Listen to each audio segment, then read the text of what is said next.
Hello students of standard 5। आज हम लोग लेसन 3 की पढ़ाई पिछले कक्षा में कर चुके थे। उसी से जुड़ा हुआ आंसर शीट भी आप लोगों को दे दिया गया था। देख रहे हैं 3 मित्र का पाठ हम लोग पढ़े थे और इससे आपको क्वेश्चन आंसर भी हम लोग दिए थे। आप लोग सब फेयर में डाले होंगे इसको, कठिन शब्द से लेकर, और इधर जो बनाने के लिए अभ्यास दिया गया है आप लोग सब बनाए होंगे।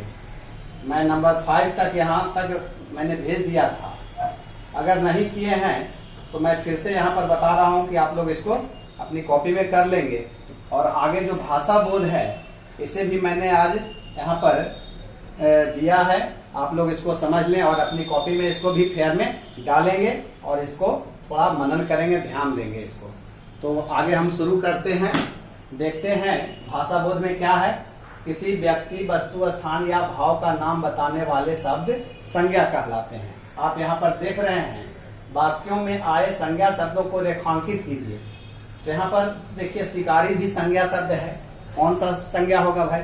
तो संज्ञा के 5 भेद हैं, आपको पता है, जाति, व्यक्ति, भाव, समूह और द्रव्य। तो इसी तरह से शिकारी संज्ञा हो गया, नदी भी संज्ञा है, जाल भी संज्ञा है, और बिछा दिया क्या है? क्रिया है। तो समझ रहे हैं, यहाँ पर अंडरलाइन मैंने कर दिया। आप लोग भी अपनी कॉपी में इसी तरह से लिख करके उसको क्या कर देंगे? अंडरलाइन कर देंगे। या नहीं हो सकता है तो आप इधर लिख भी सकते हैं। समझ रहे हैं। दूसरा है कटफोड़वे ने कछुए की तरफ देखा। तो यहाँ तो कटफोड़वा हो गया और कछुआ हो गया, दोनों संज्ञा हो गया, दोनों जातिवाचक हो गया। जाल से मुक्त होते ही हिरण वहां से भाग खड़ा हुआ। तो जाल भी संज्ञा हो गया और यहाँ हिरण भी संज्ञा हो गया। इसी तरह से नंबर घ में शिकारी ने कछुए की गर्दन पकड़कर उसे उठाया। यहाँ देखिए शिकारी भी संज्ञा है और कछुआ भी संज्ञा है, गर्दन भी संज्ञा हो गया। अंगा में देखिए दलदल में गिरते ही वह उसमें धंसने लगा। तो दलदल भी यहाँ पर क्या हो गया? संज्ञा शब्द हो गया। तो इसी तरह से आपको कर लेना है। नंबर 2 जो आप देख रहे हैं यहाँ पर, उचित सर्वनाम शब्द द्वारा वाक्य को पूरे करना है। तो यहाँ पर देखिए क्या में है, तीनों में गहरी मित्रता थी। उन भरेंगे या उस भरेंगे? तो यहाँ पर उपयुक्त ज्यादा हो रहा है।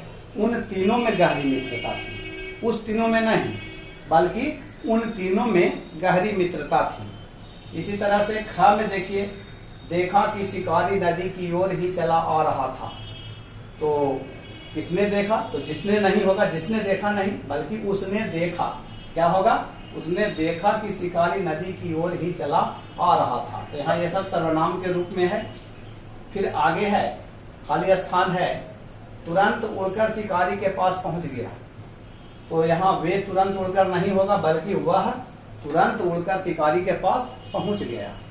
इसके बाद नंबर घ में देखते हैं संतुलन बिगड़ गया। तो इसका संतुलन नहीं बल्कि उसका संतुलन बिगड़ गया, ऐसा करेंगे। फिर नंबर अंगा में देखिए शिकारी भी पीछे पीछे भागने लगा। यानी किसके पीछे? तुम्हारे नहीं, उसके पीछे भागने लगा। यही हो जाएगा। इस तरह से आप लोग इसको फिल कर लेंगे।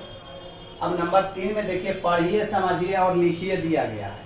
यहाँ पर आप बॉक्स में देख रहे हैं शब्द दिया गया है। पानी का अर्थ होता है जल, और जल से हम वाक्य बनाते हैं पानी को बर्बाद मत करो। इसी तरह से दूसरा है पानी। पानी पानी 2 तरह का युग्म शब्द है। एक पानी जल हो गया, दूसरा पानी क्या हो गया भाई? हाथ हो गया। तो सरस्वती के पानी में क्या है? बीना है। वाक्य बना दिए, पानी यानी हाथ, दिन, दिन का अर्थ होता है दिवस। तो सप्ताह में 7 दिन होते हैं, ऐसा वाक्य बन सकता है। और एक दिन है, दिन का अर्थ होता है गरीब। यहाँ से यह देखिए आप उठाएंगे तो दिन का अर्थ गरीब होता है। तो इससे वाक्य क्या बनाएंगे? किसी दिन को मत सताओ। इस तरह से आप वाक्य बना सकते हैं। हमें दिनों की मदद करनी चाहिए, ऐसा भी बना सकते हैं। और मतलब होता है तरफ, वह पूर्व दिशा की ओर गया है। इसी तरह से और का मतलब होता है तथा। जैसे राम और श्याम भाई हैं। तो इस तरह से देखा आपने कि इधर अर्थ भी लिखा गया और इधर क्या किया गया? उसका वाक्य भी बना दिया गया है। तो आप लोग इसी तरह से वाक्य बनाने का कार्य करेंगे। जब अर्थ देना रहेगा तो युग्म शब्दों का अर्थ भी आप इस तरह से लिखेंगे और वाक्य भी उसको प्रयोग करेंगे। अब हम लोग नंबर 4 की ओर बढ़ते हैं। इसमें क्या है, प्रत्येक पंक्ति में आए पर्यायवाची पर गोला लगाइए। अब हिरण का पर्यायवाची केसरी नहीं होता है, मृग होता है, गज नहीं होता है, गज मतलब हाथी होता है, कपूत मतलब कबूतर होता है। तो यहाँ पर केसरी मतलब सिंह को कहा गया है, तो यहाँ पर उपयुक्त है हिरण का पर्याय मृग। दूसरे नंबर में जंगल, जंगल को हम वृक्ष नहीं कह सकते, पर्वत नहीं कह सकते, अंबर नहीं कह सकते, क्या कह सकते हैं, जंगल को कानन कह सकते हैं। तो जंगल का पर्याय शब्द हुआ यहाँ पर कानन, तो आप ध्यान रखेंगे। नंबर देखिए 3 में है भूमि। भूमि को पट नहीं कह सकते, निशा नहीं कह सकते, कुमुद भी नहीं कह सकते, तो क्या कह सकते हैं, भूमि को धरती कहते हैं। ये भूमि का पर्याय नाम हुआ धरती। अब इसी तरह से तो यहाँ गोला लगा दिया गया है, यही करना है आपको। अपनी कॉपी में भी आप इसी तरह से सुंदर से लिखेंगे, सजा सजा करके ढंग से लिखेंगे और इसको गोला लगा देंगे। अब नदी को सिंधु तो नहीं कहते, ग्रीस भी नहीं कहते, ध्वजा भी नहीं कहते, तो क्या कहते हैं, सरिता। तो आप यहाँ पर देख रहे हैं सरिता को गोला किया गया है। बस इसी के साथ आज का आपके लिए जो कार्य है समाप्त होता है। आप लोग इसको अपने फेयर कॉपी में डालेंगे, इसको रिवाइज करेंगे, अध्ययन करते रहेंगे। धन्यवाद, बस इतना ही।